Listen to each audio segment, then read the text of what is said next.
Thank you so much for joining me as I talk about my top 5 most unforgettable JRPGs that gave me a perfect experience.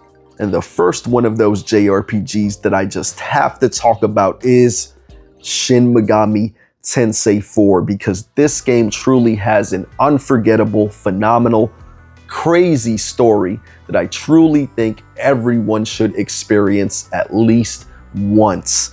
This is probably one of the wackiest, most insane, crazy, unforgettable stories that I've experienced in any medium of entertainment, period. This is a really good turn-based RPG that really has a really good, challenging, fleshed out battle system that really forces you to make use of everything that it has to offer, from elemental weaknesses, physical weaknesses, buffs, debuffs, status ailments, all that. And then it is a good monster collecting RPG as well, where you are collecting these different kind of monsters. The game calls them demons, and a lot of them are based on demons out of hell, but some of them are based on other creatures from different kinds of mythology, different kinds of religions, stuff like that. It's a lot of fun. And instead of evolving them like in Pokemon, you actually fuse them. So you can take 2 of your demons, fuse them together to create an even stronger one, and that's how you make progress in this game, which is a lot of fun as well. Another thing that Shin Megami Tensei 4 does really good is that it really captures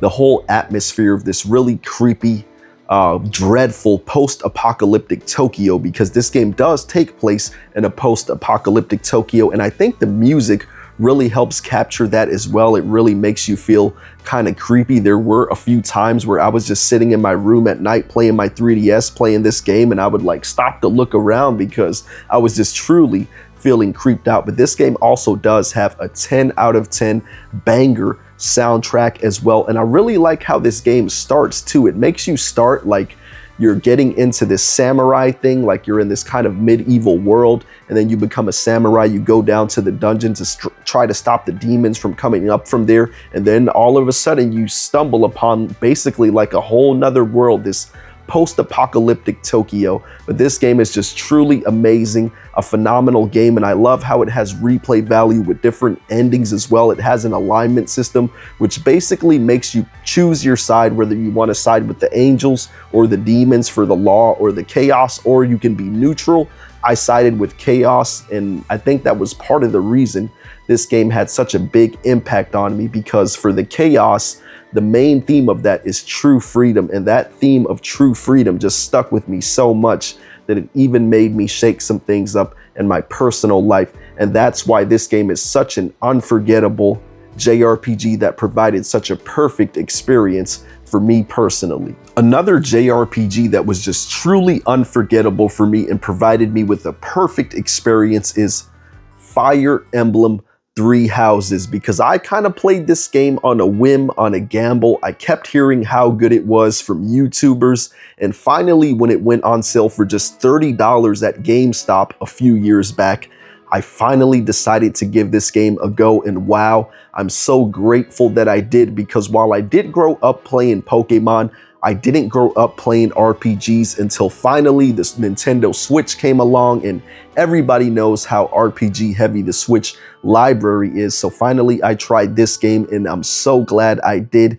The phenomenal music, the phenomenal strategy RPG gameplay, the phenomenal characters and story, everything packaged together just truly provides such an amazing experience from this game. I love the social sim elements, even though that's not something I usually come to games looking for. They do it really well in this game, how you get to unlock the different character conversations, and you get to see their individual progression as characters, even through some of their side quests. This game just has hundreds of hours of gameplay to offer, with 4 different routes, 4 different endings. This game just feels really whimsical, really magical. I love the gameplay. I mean, I could go on about this game forever if I wanted to, but I think we'll keep this list going with the next game. And the next unforgettable JRPG that truly gave me a perfect experience is none other than Gen 1 Pokemon. I started off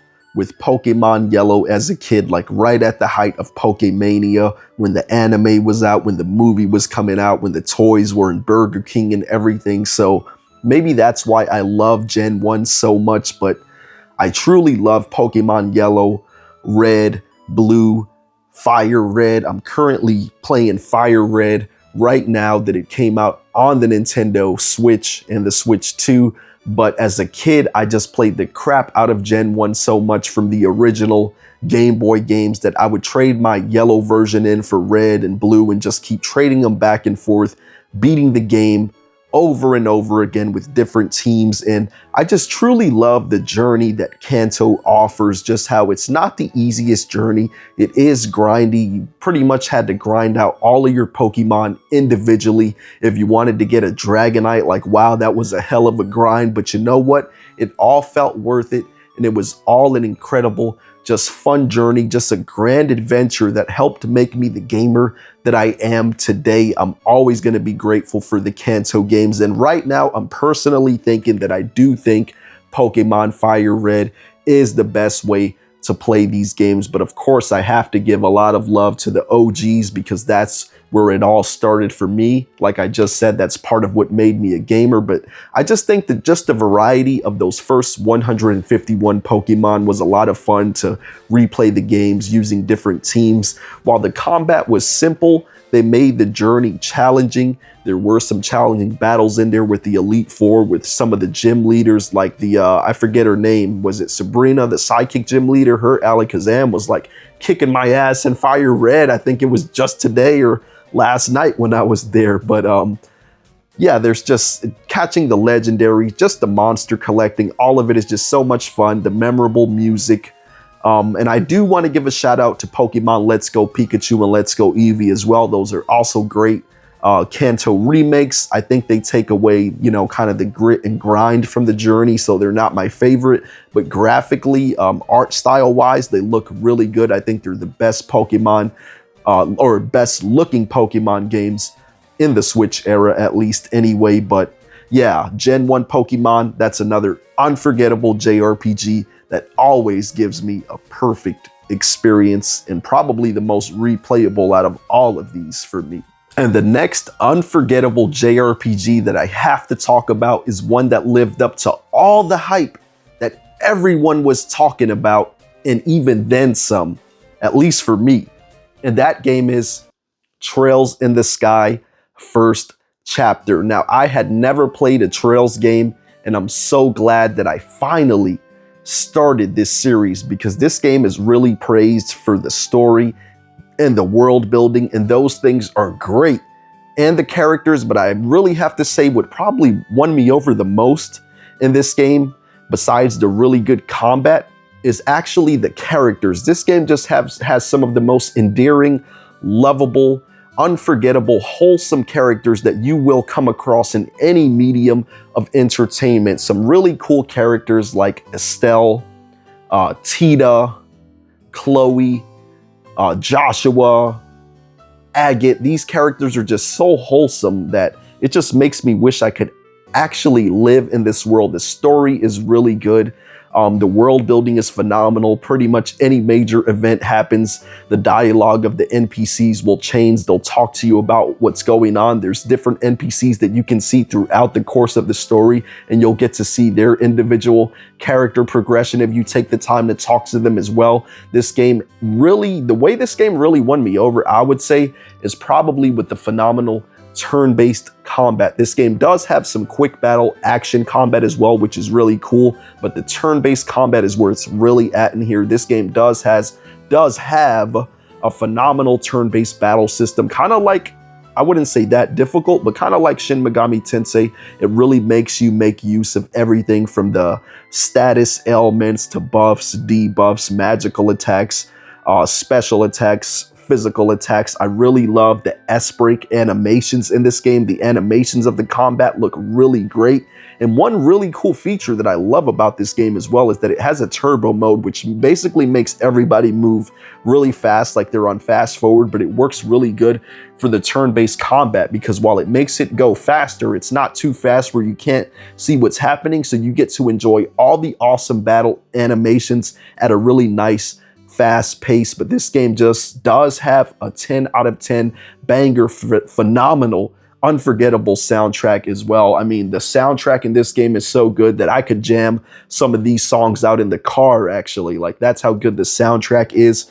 The story kind of ends on a cliffhanger, and I can't wait to try Trails in the Sky second chapter when that game comes out this fall, I believe. So if you haven't played this game yet, you should, because the sequel's coming out, and there's a bunch of other cool games in this series that I'm looking forward to getting into eventually. This is definitely an unforgettable JRPG that gave me a perfect experience. Make sure, if you haven't, you at least give this game a chance. Trails in the Sky, first chapter. And yet another unforgettable JRPG that truly gave me a perfect experience that I think more people should give a chance to is Shin Megami Tensei 5 Vengeance. But before I talk about this game, I just want to give a little bit of credit to the original Shin Megami Tensei 5, because that game had such amazing graphics, a great art style, amazing turn-based combat that got me to spend well over 100 hours into that game, beat the full game and everything. But I do have to admit,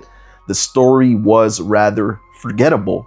But Shin Megami Tensei 5 Vengeance really offers the definitive experience for this game. The graphics, art style still look great, but now there's even more cool demon designs, some kind of more cool looking waifu demon designs. I know a lot of my guys out there like that, my culture guys. The soundtrack was improved upon even more. The soundtrack in this game was already a 10 out of 10. Now it's like a 12 out of 10. They added some really nice jazzy chill songs that I could bang in the car while riding around if I wanted to. That's how good they are. The combat was improved upon even more. This game definitely has some really satisfying but challenging turn-based combat, but in the first original version of this, you would really have to be pretty much around the same level as your enemies, because they were all like sponges, like they would just tank your hits.